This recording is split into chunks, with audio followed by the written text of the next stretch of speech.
Hey, ladies and gentlemen, how are you? Good to see you back again. This time not at a hospital. That I feel like we spent so much time there recently. We should just live stream from there. That'd be great.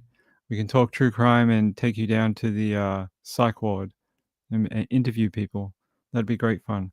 How are you all? Good to see you. Lindy is here. April B. Wendy R.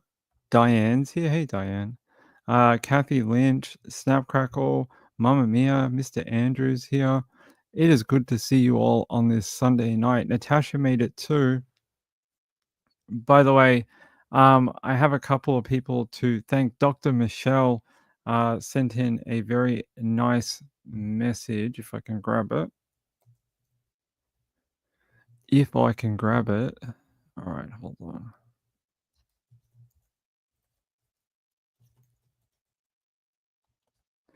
All right, let me read it out because I think it happened yesterday. Let's see. Yeah. So this is Dr. Michelle, who tends to be in the comments a lot. She leaves a lot of comments for us. Sometimes comes into the chat, sometimes. And she says, "Hi, Ping and Mrs. Ping. This is to support your trip to the mushroom trial. I appreciate all that you do every night with your great reporting." She says, "I enjoy your voice and it does lull me to sleep." She says, "That is a good thing, having sleep issues, multitasking, true crime, and sleep." And she says, "Be well, Dr. Michelle." So I really appreciate that. That is more than generous. I appreciate it. It really does help. Um, yeah, it's one of those just one of those facts of life, unfortunately. But I do appreciate all support from all the people who have been sending in donations to help with the trial cost. And my friend Aaron Patterson. This is from Woman of Steel sent in a second donation. I appreciate that, my friend. She says, "Road munchies, drive carefully, stay safe." We will. We will stay safe. Yeah, so Mrs. Ping is going to come up for a little bit. I think she's going to be like the first day or so, and then she has to go home. So she's going to be up there for like, I think the Monday. So she's going to see the court process for one day, and then she'll head home and leave me in freaking Morwell. Not that it's a bad place, it's just far from home. It's like 2 hours away from where I live. But yes, thank you to Woman of Steel. Thank you to Dr. Michelle, and thank you to Sean for those donations in the last over the weekend. I appreciate it. All right, let's talk about this, the one in the title, because I think it's we did this a while ago. So when she first went on the run, I can't remember how many days they said. There you go, 33 days on the run, so just over a month. I remember when they found the body of her partner, the fire captain, and everyone's like, "I wonder if she's still in the area." And I was like, "I don't think so. I think she already bailed." And it seems to be that is exactly what happened. So her name is Yolanda, and she was wanted for the murder of Rebecca Becky. So that Marodi. So last name Marodi. And there's a photo of the two of them. Someone said in the chat, are they the same person? They are not. They are not the same person. So they're saying here the California woman suspected of fatally stabbing her wife and fleeing to Mexico has been captured after more than 4 weeks on the run.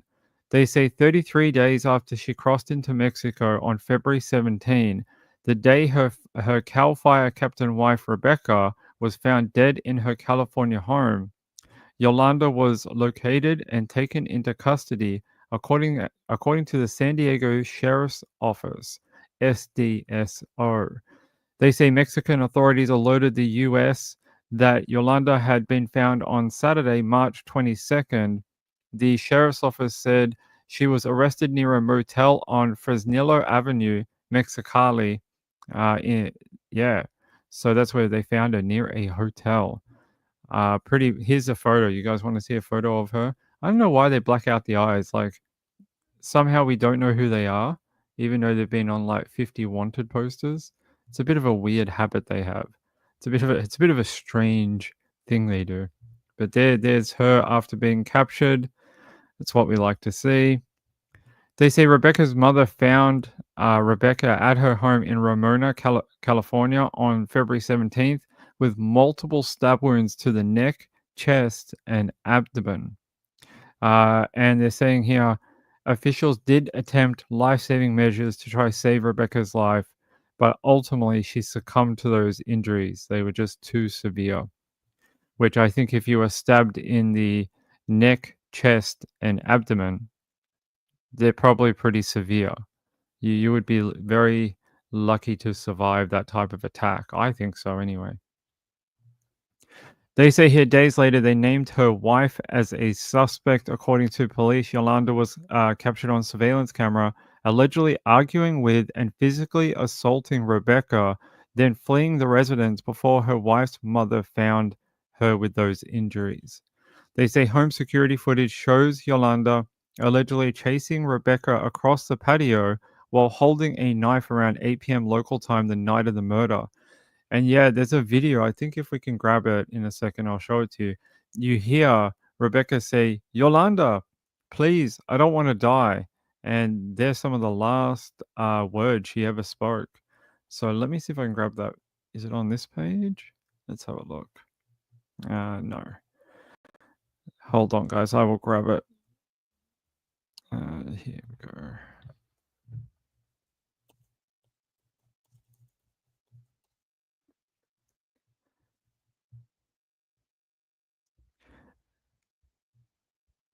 Yes, that's what we want. It's like you have to click like 10 links to get one thing. Oh, so you're going to tell us about it, but not give us. I will find the link, guys. Hold on. I want you to hear it because I think it's really important. When you hear that footage, it's chilling. CCTV.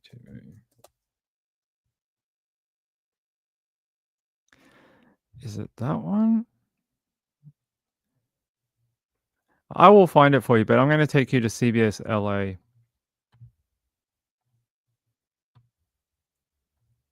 Cal Fire captain is over. Mexican police announced that they've captured the wife and accused killer of Captain Rebecca Marodi outside of a hotel room in Mexicali, Mexico. KCAL News reporter Elise Martinez is live in the newsroom with the latest on this developing story. Elise? Good morning, Sheba and Rachel. After nearly 5 weeks of intense searching, Yolanda Marodi is finally in custody this morning. This is her mugshot released by Mexican officials. She was captured by officers in the Ferrocarril neighborhood of Mexicali. The announcement coming late last night. Cal Fire Captain Rebecca Marodi lived in San Diego County with Yolanda, but worked in Riverside County. Rebecca was killed the night of February 17th and was found by first responders in their home. She was stabbed multiple times and was pronounced dead at the scene. According to an arrest warrant, the fire captain told her wife she was leaving her and ending the marriage roughly a week before the murder. Surveillance video from the front patio captured on a Ring camera showed Rebecca running from her attacker, yelling, "Yolanda, please, I don't want to die." Yolanda responding, "You should have thought about that before." Yolanda served prison time from February 2004 to November 2013 after pleading guilty to voluntary manslaughter in the stabbing death of her husband, James Olejniczak, in San Bernardino County. And despite happy appearances in public and on social media, Rebecca's first wife talked to us shortly after the murder and suggested that the relationship was very different behind the scenes.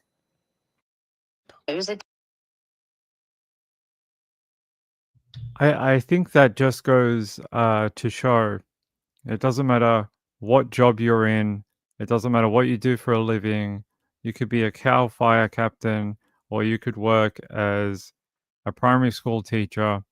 These type of DV incidents spread throughout all people. Doesn't matter who it is, you know, gay, straight. You could be an executive. You could be someone that works at Taco Bell. It doesn't really matter. It seems to affect everyone. So, you know, seeing something like this is horrific. And those last words, like, no, I don't want to die. What are you supposed to do with that? I mean, it's not, you know, it's all through one person's actions, and that's what makes it so tragic. If that person wasn't such a, violent person, and like they said in the video, they had killed before, and now, like we discussed the other night, they've killed a second person. It's really, really awful. Yeah, I'll let you listen to the rest of it. Typical toxic relationship. Yolanda was very jealous, my understanding. She was very jealous and did not want to have Becky maintaining her friendships that she'd had for years with other women. Riverside County Fire releasing this statement saying, quote, "We thank our law enforcement partners in San Diego and Mexico for their hard work.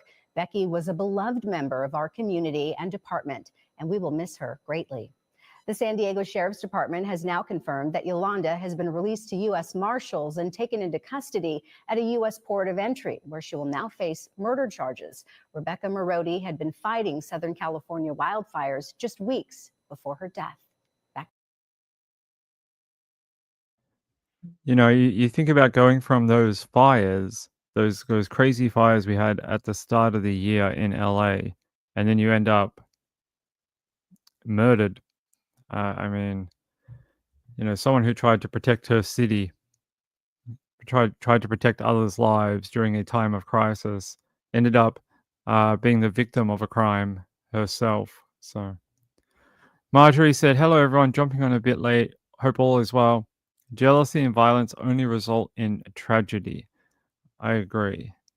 Gayla says, "Evening and no notice again." I saw the notice went out. I was checking my phone. I saw the notification.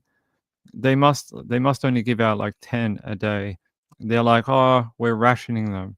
There's only so many notifications to go around." we kind of based on the size of your channel, you only get like 10. So only 10 people get notified. I don't know how it works. No idea. Let me move this over here. Oh, I thought we got that video, but maybe we didn't. Maybe we just got a transcript of it. I had some weird theory that we actually saw that video, but maybe yeah, we just saw the transcript. Because I was looking for it while you guys were watching that video, and I couldn't find it. I was like, wait, did we watch it? But I think we just heard the transcript of it, which is compelling enough, if you ask me. Yeah, I don't know what you want to call that. The fact that Yolanda said, "You should have thought about that before." What? I always like to think about things before I'm murdered. What do you mean? Like, what are you talking about? It's a very strange threat to make. You should have thought about that before. What? Before you grabbed a knife and killed her? Like, it's a bit, it's a strange threat. Gayla says, "I hope mother-in-law is feeling better." Yeah, she went in for a PT something today. I don't know what that is, but she went in for she's still in hospital, but they took her to a different hospital that had a PET. What is a PET? I don't know. I have no idea what it is. It's something to scan something different from an MRI. That's all I know. All I know is it's sort of like an MRI, but it's more in depth or something. But as far as I know, she's okay. I haven't received anything this afternoon to say otherwise. But yeah, she's been in there. She's been in there for like a couple of days. We sort of found out how serious it was only yesterday. Yeah, so I've never heard of platelets before, but apparently you can run out of them. Apparently, as a human, you can run out of platelets. What do they do? I have no idea about that either. But apparently, it's got something to do with immune system, and it attacks the platelets or something, and that can make you very sick. How they fix it, I'm not sure. Scans, apparently. Gail says, I get very low platelets. Yeah, she had like over 300 a year ago. And then when they tested her in hospital, she had like 100. So she lost over 200%, 200 measurement. I don't know what it is, but it used to be 300 and it was like 100 when she got into hospital. So, because she's a cancer survivor, so she's a breast cancer survivor, been in remission now for I think like 20 years. They wanted to be careful because she's had radiotherapy or whatever they call it. Yeah, I don't know what you call it, but the thing that you get sometimes when you get cancer and it's a treatment, but apparently can still mess with you years later. Wendy says platelets are for blood clotting. Yeah, so they asked her like, have you had any bleeding? Have you had any like bruising or anything like that? But she hadn't. Anemia? No, I don't think she's anemic. That's iron. I think it's iron and hemoglobin. Hemoglobin and iron is for anemia, I think. Don't know about platelets though. Think like they said platelets is for blood clotting. So if you don't have enough of them, you can bleed out. Guys, hold on a sec.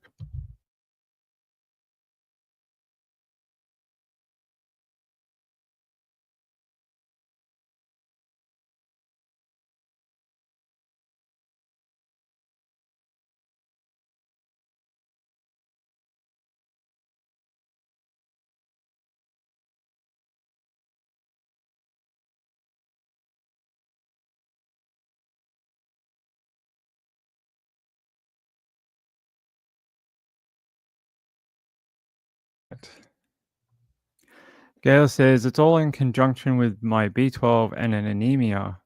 I can take folic acid also. Okay. Maybe that's what she'll have to do.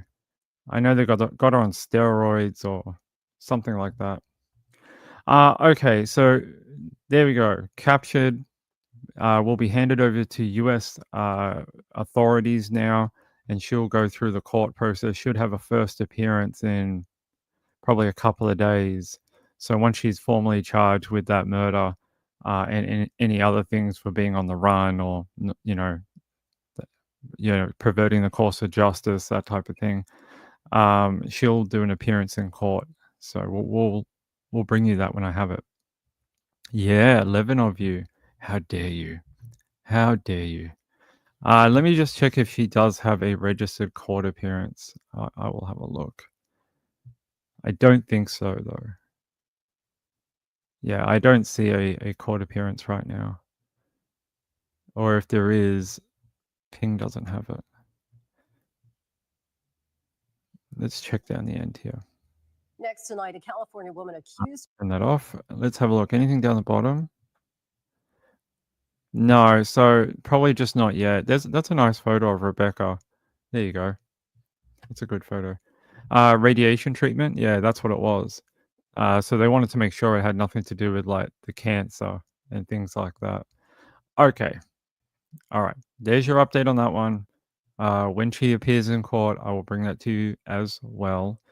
And then what else? I wish I had more information on the woman in Seaford, but I swore we were going to get an update today.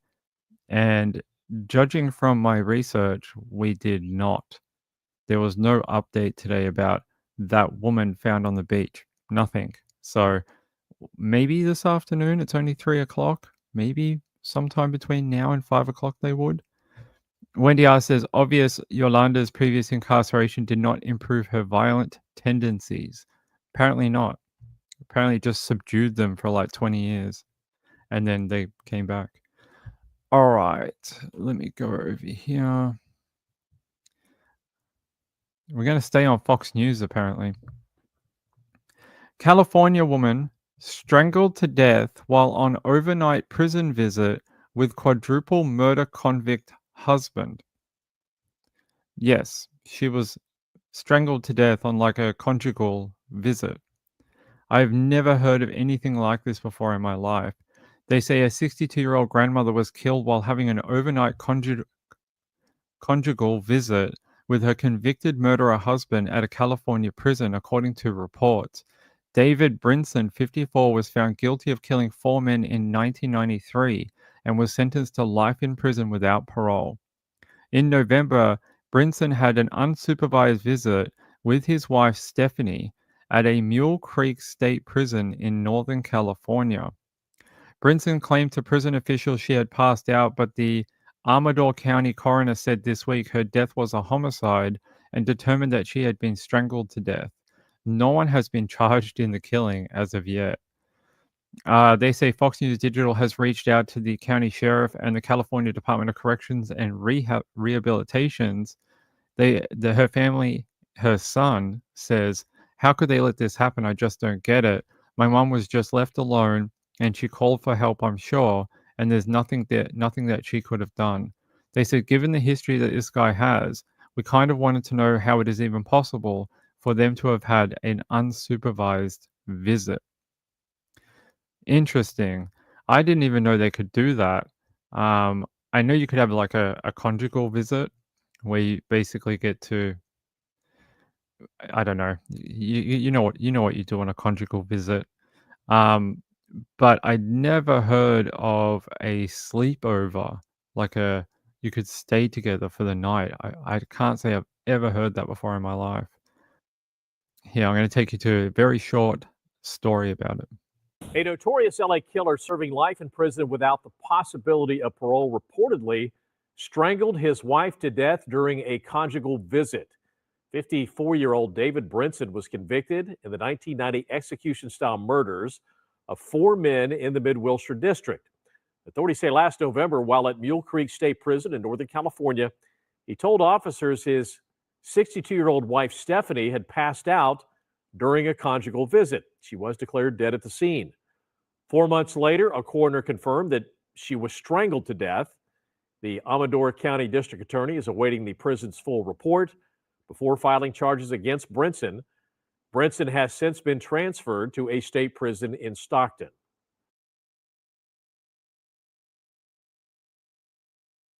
Yes, because I'm sure that's going to make it all better.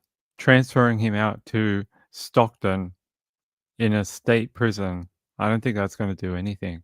How does that bring back the his wife or whatever? I don't think it can.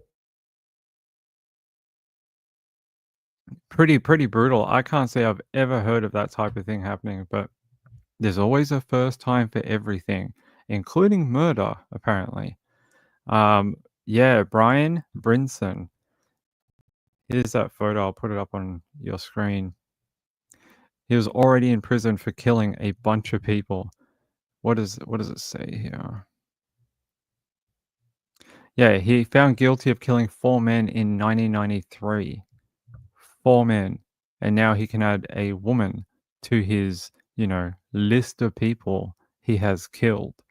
So it sounds like he was just waiting for an opportunity to hurt someone. And he's like, "Well, I finally got that conjugal visit approved. They think I'm a helpless old man. I'm going to show them." Well, he did apparently. Kathy says, obviously sex did not improve his behavior. It did not. April B says, why wouldn't you supervise a visit, especially with his past crimes?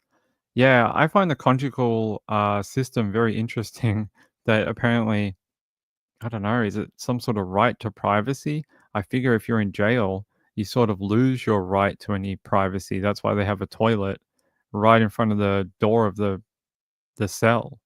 So I don't know why sex is apparently so different. I guess so guards don't take advantage and start running like peep shows or something. Wendy R says, now what do they do with him? He's obviously not getting out. He wasn't getting out in the first place. He's sentenced to life in prison with no possibility of parole. So he wasn't getting out anyway. So the fact that he killed this woman, his wife, they just gave him a free murder. They're like your free murder has been approved by the state. We've rubber stamped it. She's going to be here on Saturday. Get up. What they would have been saying is, oh, you're going to have a lovely night with your wife. You finally get to, Netflix and chill and do that kind of thing. And he wasn't thinking that. He was like, "Oh man, I finally get to murder again. After like 30 years, I can finally kill someone." It's pretty brutal. Gayla says it was a spicy visit they can't watch. Wow.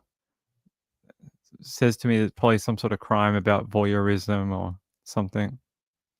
Thavi said my husband was in the hospital from last Thursday till today. Hope he's feeling better, Thavi.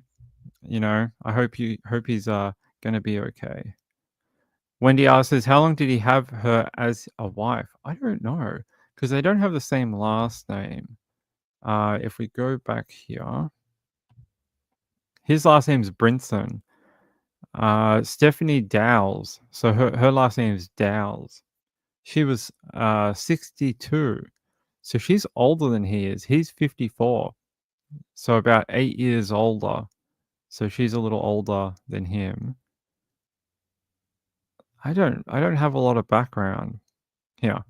According to the CDCR, family visits are a privilege, and incarcerated persons must apply and meet strict eligibility criteria to be approved.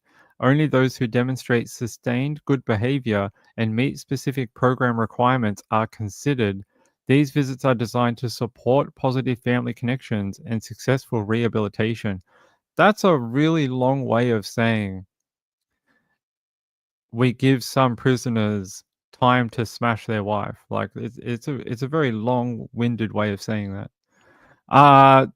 There's the prison operation manual says prisoners on a family visit must present themselves 4 times in 24 hours, and unscheduled checks can be made at any time. But every effort shall be made to ensure the privacy of the inmate and their visitor, according to KCRA. That's a very long-winded way of saying that. Kathy Lynch said, did they also get a candlelight dinner before he killed her? I don't know what they did. Maybe he did like some sort of ritual, like like serial killers do. And he's like, I gotta make everything. I gotta get the plastic wrap. I gotta Dexter this place up a little bit. I gotta get the plastic wrap and get the drugs and Beauty for Ashes says, hello, hi, good to see you. Look, do we have a photo of the woman? What's her name? Her name is Stephanie Dowles. Let's have a look. We do have a photo. I do have a photo for you.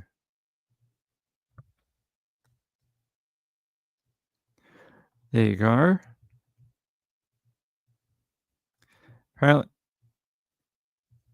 Apparently the news in Canada is running a story through the Toronto Sun that says, how could they let this happen? Convicted killer accused of strangling wife dead during conjugal visit.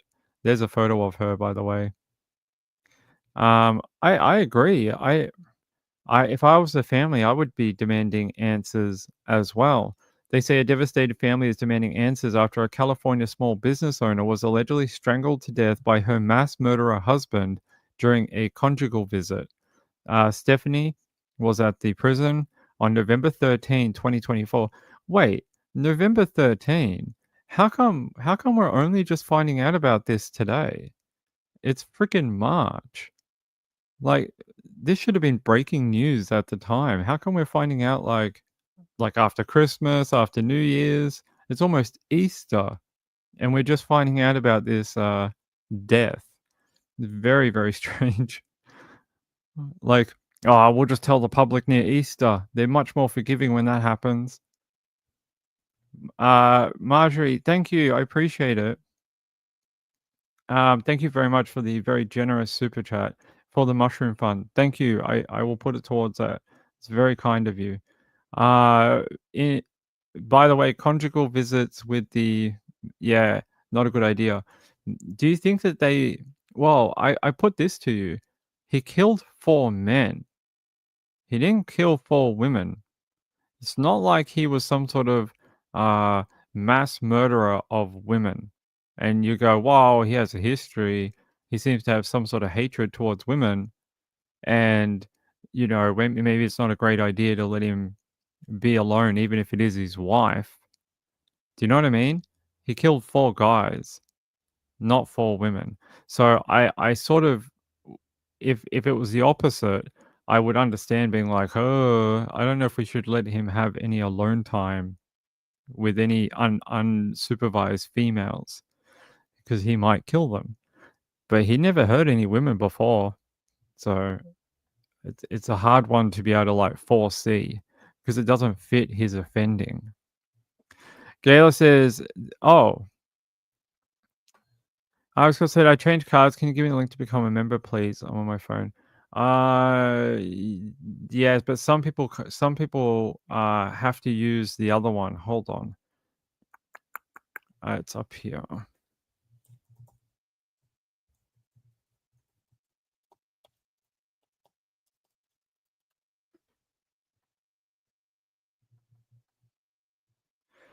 If we go here and then we do this. There you go. So all this link is, it's the link if you Google my channel and then just copy the link and then you just put /join at the end, it'll pop up with the membership thingy.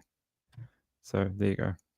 Yeah, this is the link for Apple people, but yeah. Yeah, so I think for some unknown quirky reason, Apple people have to click the link. I don't know why. You can't do it from inside of the chat box. I'm not sure why. I don't even own an Apple device. I don't own one. I don't even own like an iPod. None. Not one Apple device in this particular household.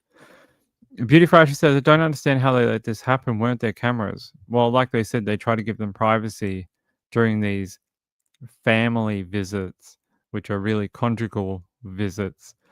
Yeah, they say they try to give them utmost privacy and that they only have to report to officials 4 times in 24 hours while on that particular visit.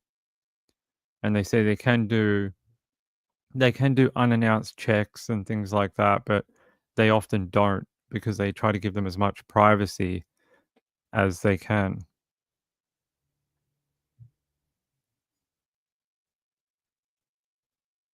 Oh, interesting. Didn't know that about Apple. Yeah, I just want to find if we can find anything else about her. Okay, so it seems like only just recently the coroner's office confirmed that the woman was strangled. Before that, they weren't quite sure what killed her. So that's why we're finding out about it today. And Aman Torres is her son. He says, we're just devastated. How could they let this happen? I just don't get it. I know. So let me take you over to what's this one? KCRA3. Violent history like this was allowed to have unsupervised visits in the first place. The most giving, kind-hearted person. 62-year-old Stephanie Dowles was always trying to help others, her mother, Ovita Wilson, says. I would often tell my sweetheart, you can't save the world. Dowles was a mother herself to 2 sons, grandmother to 6. She was a hairstylist and a small business owner in the Los Angeles area, known to her family as Stevie. We spoke to them on Zoom. Stevie was literally the glue that held the family together, making her loss all the more difficult. We were just devastated. Dowles died during an overnight visit with an inmate at Mule Creek State Prison in Ione just before 3 a.m. last November. Now, 4 months later, the Amador County coroner confirmed her family's fears, finding the death was a homicide. The coroner says she was strangled. How could they just, let this happen and just don't get it? Armand Torres says the prison should be held accountable. He says his mom was visiting her husband, David Brinson, there. They would read the Bible together. He was in school in there. because she was pushing him to try to be this better person. But Brinson is serving 4 consecutive life terms with a 20-year determinate sentence on top of that, without the possibility of parole, all after his 1993 conviction of 4 murders. My mom was just left alone, and she, called for help, I'm sure. And there's nothing she could do. Officials say the criminal investigation is still underway. So as of now, no one's been charged with Dowell's murder. Seems pretty obvious. Like, was there some other person that came in and joined them? No? Then I think you know who killed her. It's taking a long time to give the family any sort of certainty of what's going to happen. April B said they lost their right to privacy when they committed the crimes, like killing 4 people. Now a 5th person. They get this many, a whole hand, this many. Can we count? It's 1, 2, 3, 4, 5. This many. Beauty for Ashes said, "This is so heartbreaking. I've never heard of anything. I didn't even know they could do that. Like, I know you can get conjugal visits, but I had no idea you could overnight or like 24 hours. That's news to Ping. I'd never heard that before. Yeah, I really wish there was, I don't know, more information about what was going to happen next, but they're saying right now it's still under investigation. They're still trying to work out if he killed her. I'm guessing yes. We'll just have to wait and see. We'll have to wait and see what happens with the investigation. I think it should be pretty quick. Now that they know she was strangled, they've probably done some legwork on it between November and now. Hopefully we see charges. But what does it do? What does it do if he's already serving 4 life terms for those murders? What are you going to do? Like, how is this going to be any sort of deterrent for him? You're going to take him to court. He's going to sit through a trial. He's either going to plead guilty or not guilty. And either way, they're going to be like, "Oh, another life term in prison. Have fun with that." He's like, "I've already got 4 of those. I was never getting out anyway." So, I don't know. It's just a thing on a piece of paper. It's not going to affect anyone. It doesn't keep the family safe. It doesn't keep the public safe because he's never getting out in the first place. It seems like an oversight to me, a very bad one. Yeah, at least charge him. Mamma Mia says we don't have those kind of visits like that here in Delaware. That's interesting. I did not know that. Yeah. All right, let's watch the rest of the video. No, not that one. Wait, this one? No. Ping is all over the place. Here we go. But it happened during a family visit, which the California Department of Corrections and Rehabilitation website describes as a visit in private apartment-like facilities on prison grounds that can last approximately 30 to 40 hours. It was just after 2 a.m. on November 13th when CDCR says Brinson used the phone in that apartment-like facility to tell officers his wife had passed out. Given the history that this guy has already, we kind of just, wanted to know how is it even, possible for them to be unsupervised. The CDCR website shows inmates blocked from those privileges are limited to those on death row, those convicted of sex offenses, those going through the reception process upon arrival to a prison, or anyone under disciplinary restrictions. There's no mention of multiple murder convictions. Do you think that policy should change moving forward? It has to. There has to be something has to be done because it's not fair. CDCR says inmates have to meet strict criteria for these family visits, like sustained good behavior, for example. And they say the visits are meant to support family connection and rehabilitation. And Dowell's family did say that she had visited Brinson several times before this, and those visits seem to have gone well. So they say at the time they didn't really think much of it, like they now believe they probably should have. Back to you. Oh, now they think they should have. Okay, all right. Now they're aware. Okay. Glad they're now aware. Gayla says 30 to 40 hours. Yeah, 30. I also, they said 24 in the other one. And this one, they're like, oh, it could be a little bit longer. Could be like 40 hours. That's almost like a weekend. It's almost like a Friday night and a Saturday until Sunday morning. And then they have to go back. Yeah, it's crazy. Yeah, 30 to 40 hours. I've never heard of anything like that before. Yeah, I think it's too late for it's too late for anything. Once she's dead, that's it. Not much you can do. Hey, Journeys, how are you, my friend? It's good to see you again. Yeah, let's hope they charge him. They have to. I mean, who else? Who else killed her? The boogeyman, the shadow people. I don't think they're there. I don't think they're in jail. They're free in your mind. All right. Let me try and see if we got anything else. Let's see if we got anything else on her.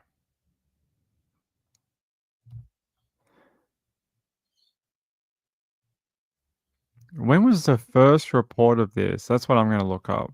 When was the very first article? 5 days ago. About 6 days ago, about a week ago, KCRA had it first. Yeah. But before that, there was nothing.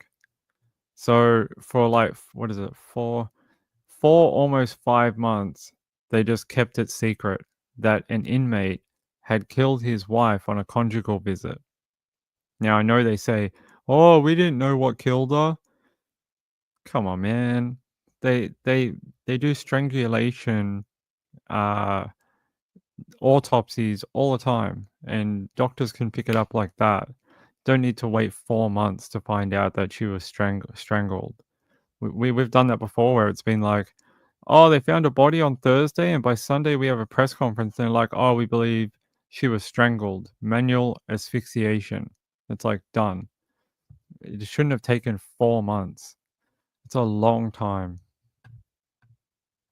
Yes, they were left alone. Yep, like you heard in the video, in apartment style buildings within the prison. So they have these sort of like apartments set up that are for family visits. I guess it's for someone who maybe isn't in there for a violent crime. It may be sort of to add some normality, especially if you've got little children, right?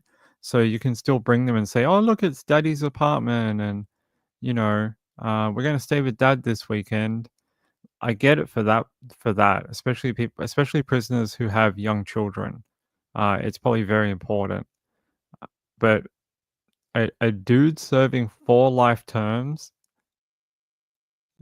I just don't see the fascination with doing anything for him, because now we've got a extra murder charge, and it's going to mean nothing. Like I said before, it's literally just going to be another line on his profile that says, "Oh, he killed 4 people in the 90s. He also killed his wife while he was in prison." That's all it's going to like. It's just basically a trivia question. It's a trivia question. It's not going to ever mean anything, because he's not going to do any more time. He's not going to have any harder punishment. It doesn't change anything for him, except he got moved to a different prison. That's it. He's just going to keep serving his 4 life terms, hopefully a 5th, and his life doesn't change at all. I think that is the saddest part about it. Maybe they should have foreseen the risks here. I don't know of any female violence in his background, but seemed to be okay killing multiple people at one point. Let me see if I can find anything from 1993 on him. Yeah, David Brinson. Can we find anything from his... We can go to Law and Crime. What do they have on it? I can't play any of their videos, but I can tell you what it says in their article.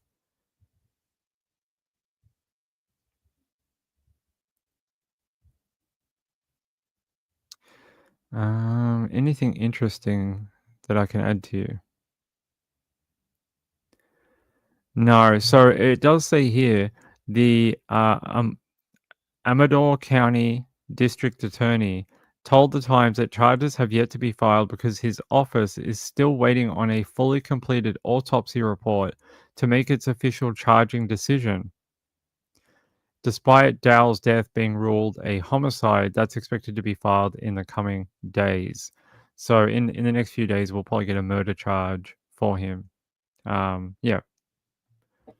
I hear Morning says, I don't think rehabilitation or family unification is very important when they have several life sentences, right?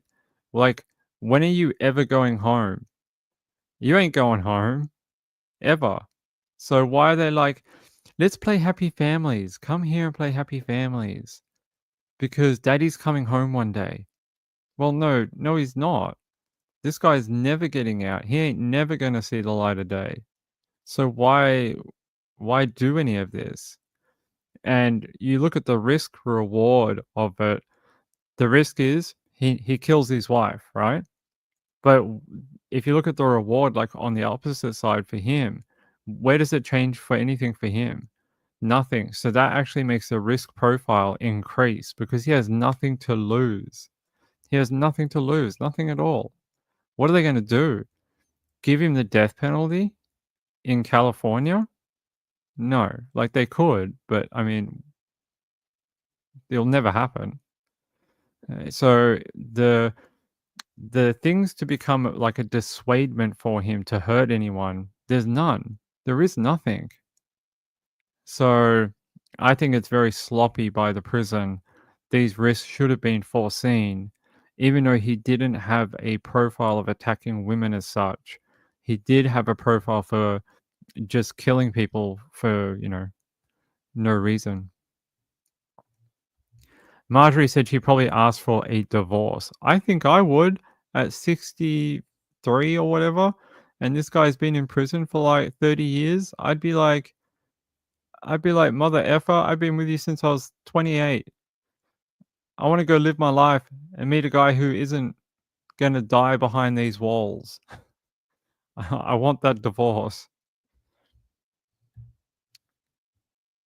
Glitter. Hey, Glitter. Hey, Glitter. How are you, my friend? It's good to see you. Yeah, awful story. When we get charging information, I'll bring it to you. I will bring it to you. But some of the stories we read about are just bonkers, like that one. I'm just checking if there's any other information. She had 8 grandchildren apparently, and was the sole provider for her family, according to this article. Oh, there's a photo of her with one of her grandchildren. I think it's a nice photo.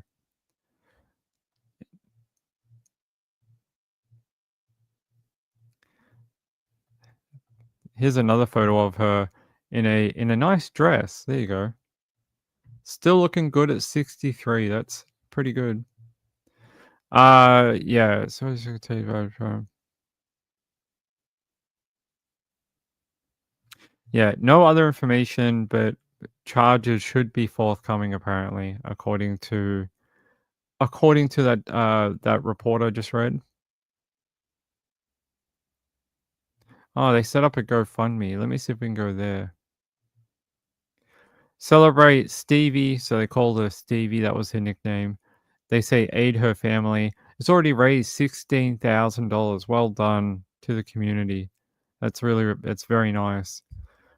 They say it's with profound sadness we announce the untimely passing of Stevie D, a beacon of strength and love and the cornerstone of her family and community. Stevie was a faithful woman of God, a bright light who always walked in the life of the Lord, affectionately known as Stevie D.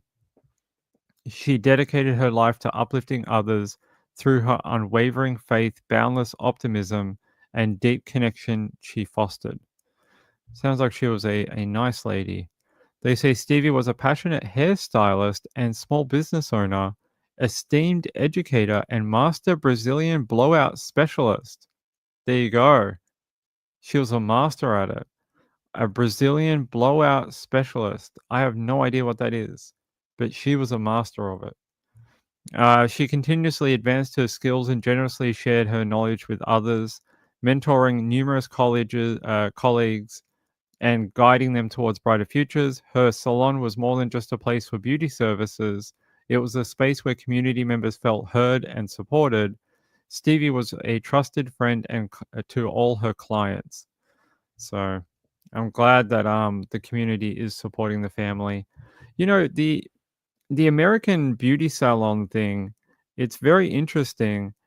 While it does happen here, it is like a community like melting pot for a lot of people.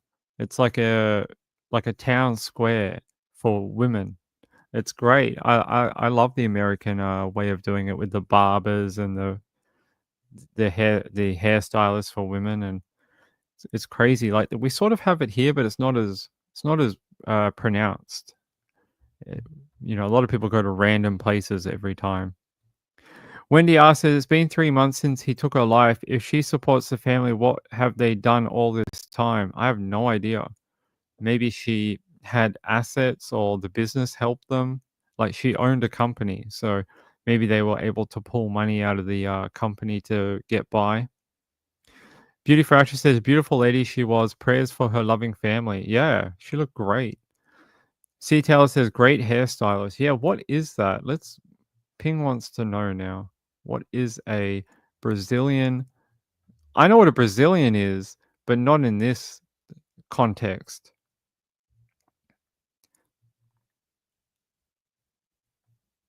What is that? No. Oh, okay. It's just like makes your hair more body. Guys, give me one sec.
All right. Sorry about that. Marjorie said, I've seen the same hairdresser for over 10 years. Glitter says, it's like a hair straightener relaxer product. Ah, okay. Ping's never heard of it before, but it does something like this, according to my Googles. According to my Googlings, it does something. I don't know what this means, but maybe something like this. I don't know. I don't know. When I Google it, that is what comes up. But Ping is not a you know. Ah, hair smoothing procedure. Brazilian blowout specialist. Okay. I can understand why some people, especially black ladies, might like that because they use I don't know what you call it, but they like some of them like their hair to be more straight. Like, is it called a relaxer? And they put it in their hair to get like the straight hair. So I could understand why this might be very appealing. Uh yeah, I can't. Our one shut down. So I used to go to a different barber, and he closed up during the pandemic. So I had to find a new one. Yeah, I'll have to look it up.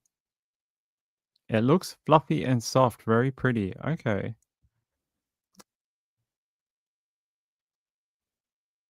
Shut the fuck up. Hold on.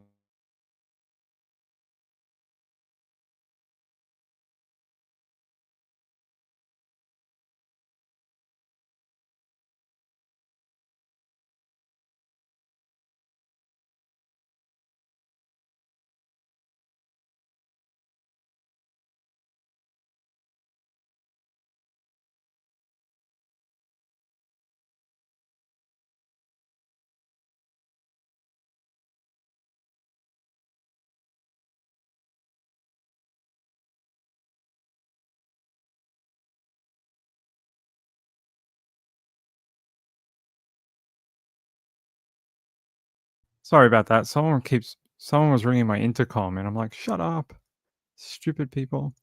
Wasn't even for me. It was for a neighbor. I'm like, ring their house. Why are you ringing my house? They're like, because you're home. And I'm like, yeah, well, I can't sign for their parcels, man. I can't. Sean said, I go to Bar Black Sheep. Have you any wool?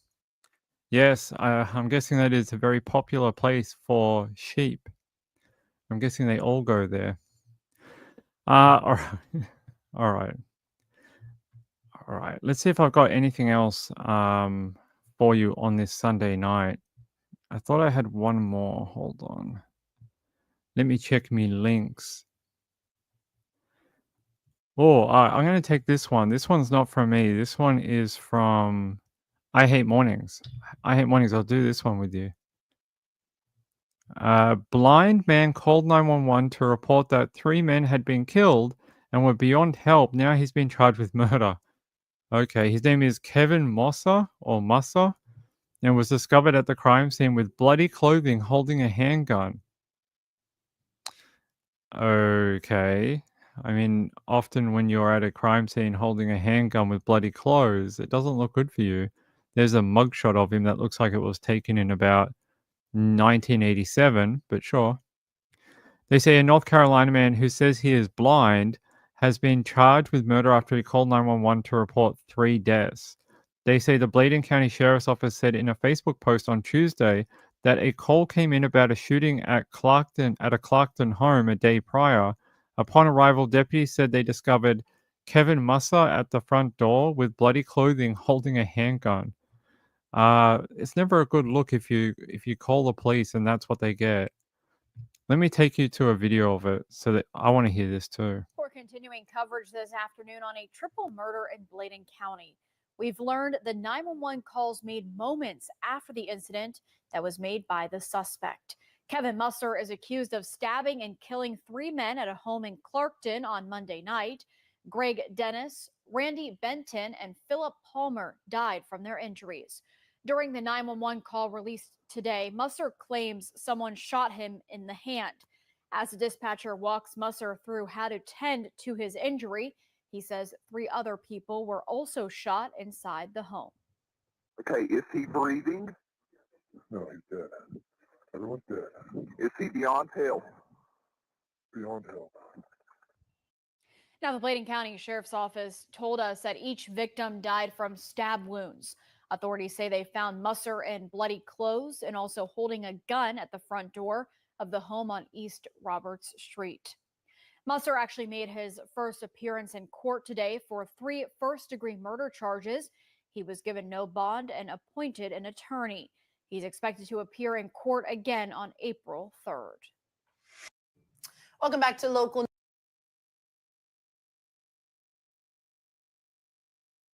I'm so confused about what him being blind has anything to do with anything. Does that somehow get you out of murder? Do blind people not know how to hold a knife? It doesn't sound correct. Yeah, he's either got great vision or he has like that, that Spider-Man thing where he can see, Spidey vision.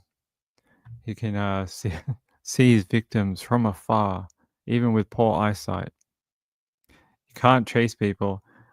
I just don't understand what him being blind has to do with anything. And it says here in this article, it says blind in like this. This means he's probably full of shit. If he was blind, they'd be like a blind man from North Carolina. They wouldn't just be like, who says he's blind? Like, they wouldn't be doing that. They say Mussa, 35, was the man who made the initial 22-minute 911 call, according to NBC affiliate WECT, which shared audio of the conversation. We'll have to listen to that. During the call, he claimed his name was Randy and said that 3 men were shot and killed at the residence, where he claimed he was also shot in the hand. He also allegedly told authorities he is blind, per the outlet, and said the victims were dead and already beyond help. That's when I like to call 911, is when all my victims are beyond help. I'm like, well, now's a great time to call 911. That's what I like to do. Let me take you. I want to listen to that 911 call. Yeah. We're continuing coverage this afternoon on a triple murder in Bladen County. We've learned the 911 calls made moments after the incident that was made by the suspect. Kevin Musser is accused of stabbing and killing 3 men at a home in Clarkton on Monday night. Greg Dennis, Randy Benton, and Philip Palmer died from their injuries. During the 911 call released today, Musser claims someone shot him in the hand. As the dispatcher walks Musser through how to tend to his injury, he says 3 other people were also shot inside the home. Okay, is he breathing? No, he's dead. Everyone's dead. Is he beyond help? Beyond help. Now, the Bladen County Sheriff's Office told us that each victim died from stab wounds. Authorities say they found Musser in bloody clothes and also holding a gun at the front door of the home on East. So you call 911, tell them that 3 people are beyond help and that you've been shot in the hand. But when authorities rock up, you're the one that's covered in blood and you're holding a firearm. I tell you, every time on this channel, I say the same thing. No one said that you had to be smart to be a murderer. I sometimes think these people want to get caught because they do some of the dumbest things I've ever heard of. Like, if you had any chance of getting away with a murder, half the things we read about, you wouldn't do.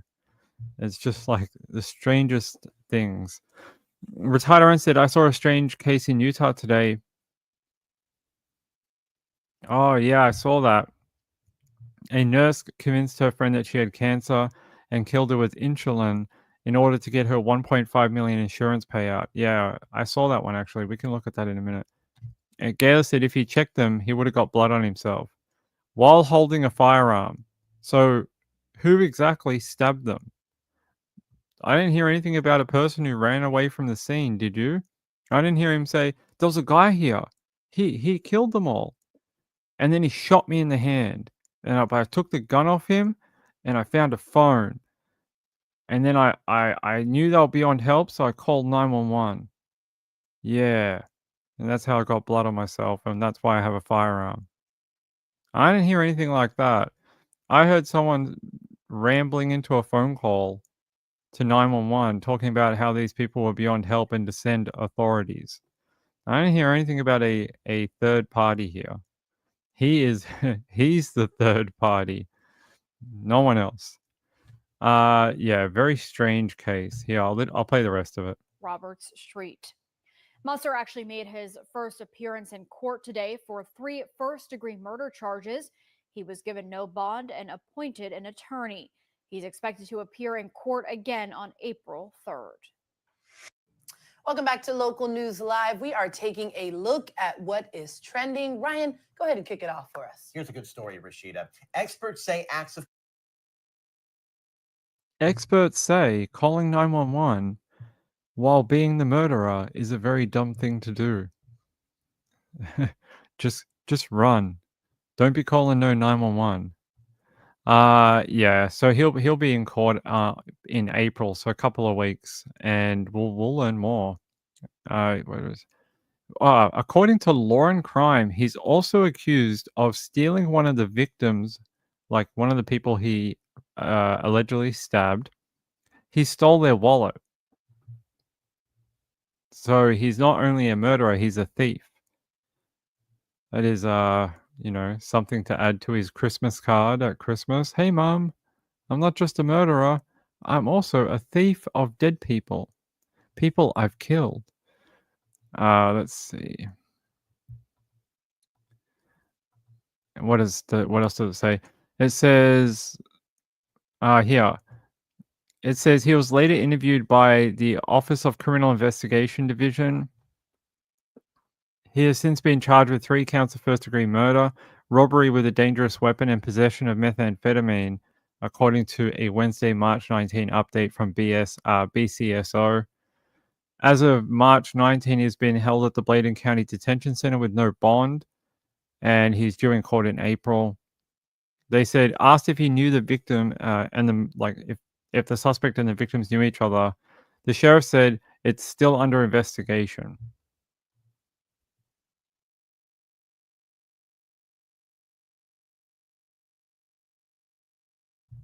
Yep, stole a wallet of someone he killed. Yes. Yes, he did. Hold on, guys. Who's messaging me? Okay. All right. Yeah, not suspicious at all. No, not at all.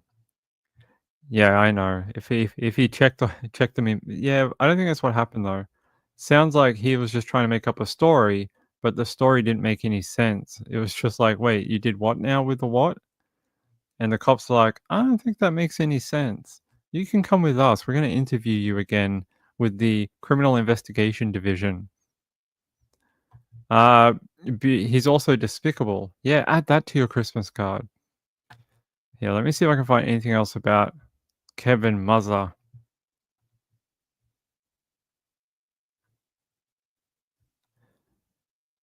I don't really see a lot. Man charged with 3 counts of murder and robbery. No, it just has what we already know.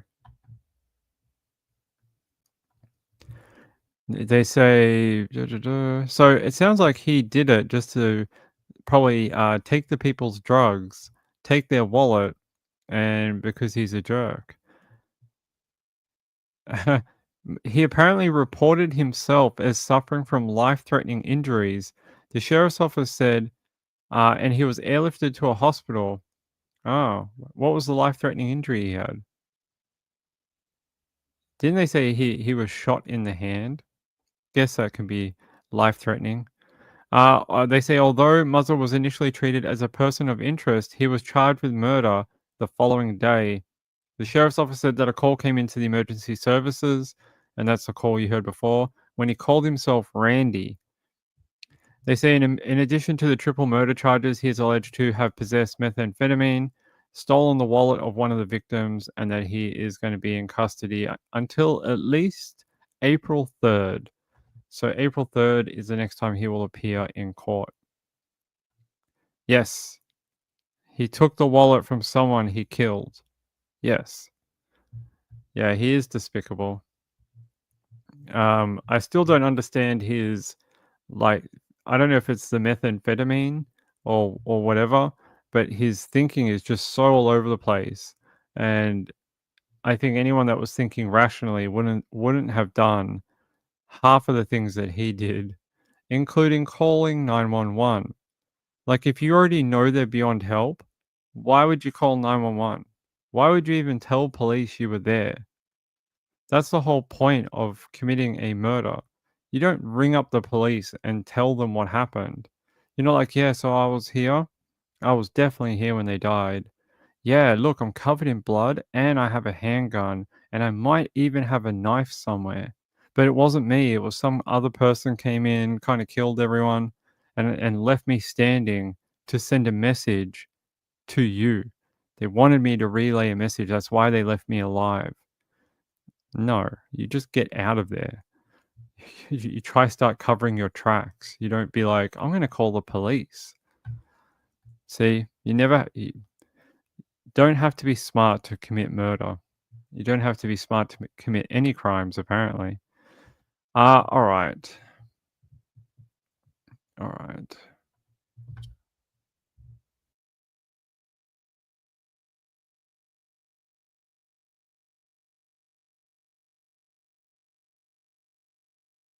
All right. Let me see what else we have on our list of Sunday night topics. I don't think I have a ton more for you for tonight. I really was hoping for an update on that woman found in the water, but so far nothing, unfortunately. Yeah, I don't see anything I really like.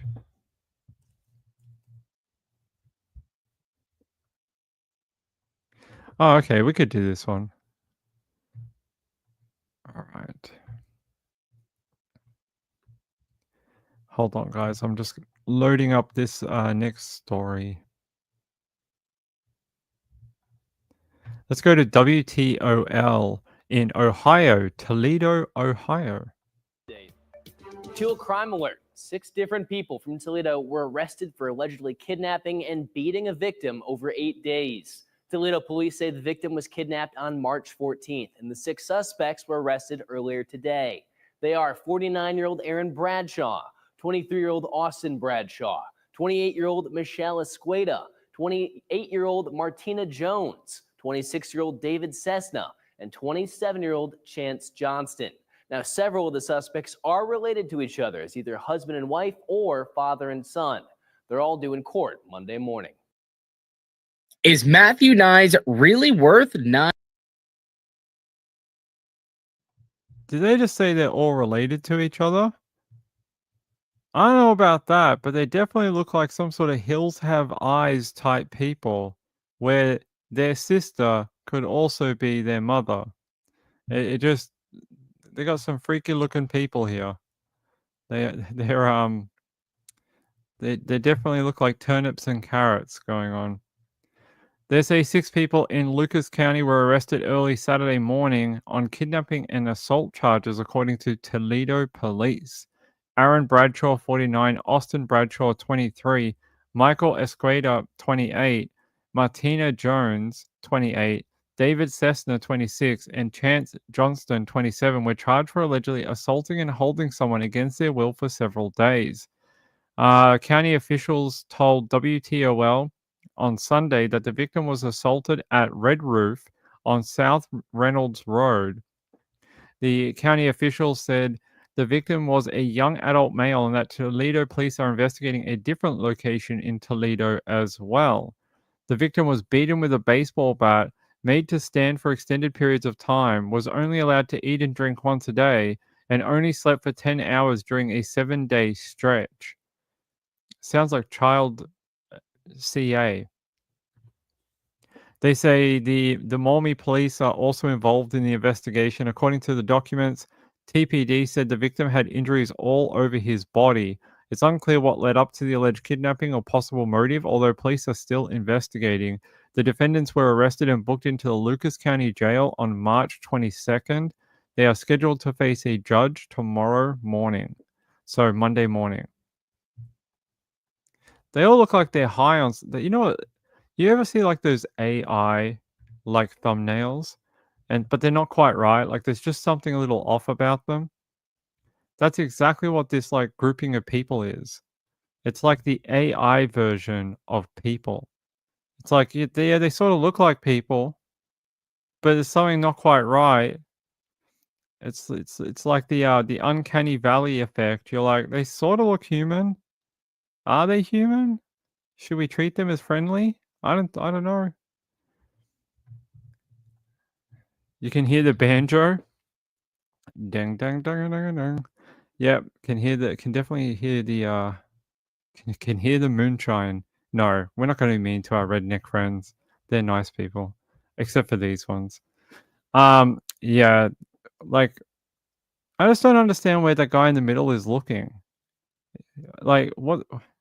Just pick a direction, buddy. Just pick a direction. Just eyes go in one direction. Like you don't need to look at 2 things at once. That's a hell of a skill you have.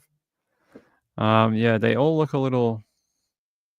I don't know. I'm glad they're behind bars. I'm glad they're being charged with offenses. All right. Yeah. Other than that, no more information on like who the victim might have been, what the relationship was. But the things that the young person was made to do sound very similar to what happened to Elijah Vu. Like with that child abuse case, sounds very similar. Made to stand for long periods, not sleeping, X, Y, and Z. Gayla says one eye's gone shopping, the other is coming back with the change. A little bit. And I make that joke as a kid who actually had eye surgery because I had a lazy eye. but I had the surgery when I was like 8 to have it corrected. So I feel like I speak for all of us when I say this is not quite right. Robbie, hey Robbie, how are you, my friend? Mamma Mia, good to see you. I just trying to check my list of stories for the night. I think that's about it. Sundays can be a little slow. Oh, actually, I have something I want to talk to you about before we go.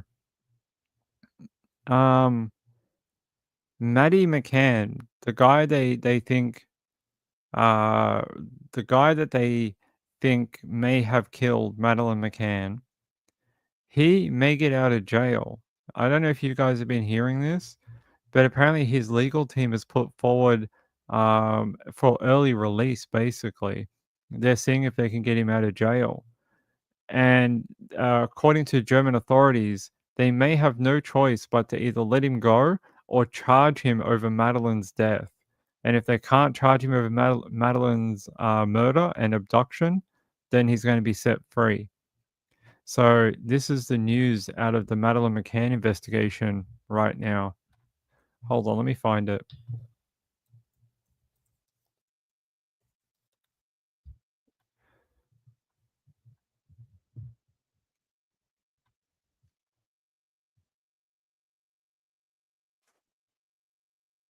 Missing child.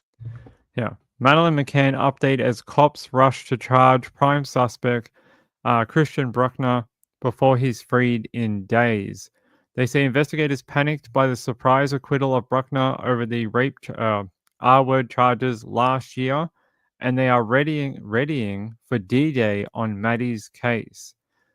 There's Bruckner there. They say cops are racing to charge him, and hopefully he won't be freed from prison. And they're going to need to do something, otherwise the prime suspect that they've told us for years is responsible for Madeleine McCann's abduction and murder. I mean, they're going to have to do something. You can't just keep him in jail indefinitely for no reason. They say he is seeking early release from a 2019 jail term for R-word at the same resort where Madeleine went missing.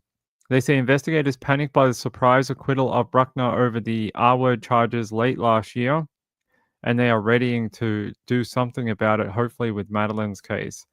Now, I saw a quote today that said they don't actually have any direct evidence that he had anything to do with Madeleine McCann, but what they do have is very strong circumstantial evidence. I thought for years that they had more than that. And for a long time, they dropped little hints like, oh, we have video. Oh, we got photos. I really hope they've got more to string this along for like 7 years and be like, oh, we solved it. We are the greatest police in the world. We solved the Madeleine McCann disappearance. We are the best. German police, the best. And you're telling me that all you have is strong circumstantial evidence. And you were blabbing on for years about how you know he did it and he's the one, and how you know Madeleine is dead. And look, most likely Madeleine is dead, but I've seen enough missing children cases where they pop up at 35 and are like, oh, I didn't know I was missing. It wasn't until I went to go get a birth certificate that I realized that my documents were fake. So I never like to say never, but she's most likely dead. It's, yeah. Beauty for Ashes says, I followed this case for years. I say go ahead and charge this monster if they can. If they can. That's the thing here. That's the hook. If they can. Because you're going to have to get a prosecutor and a judge to sign off on a strong circumstantial case with no smoking gun. Beauty for Ashes to the F.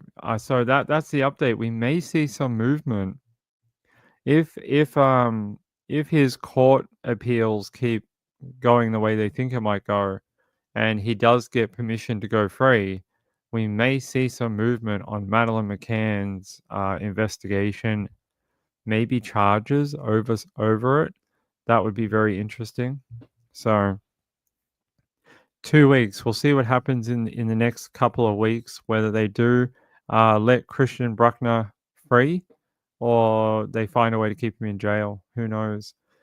But yeah, there's your update about Maddie McCann. So if I hear anything else, if they move to charge him, I will let you know. I will definitely let you know. All right, guys, I'm going to wind up.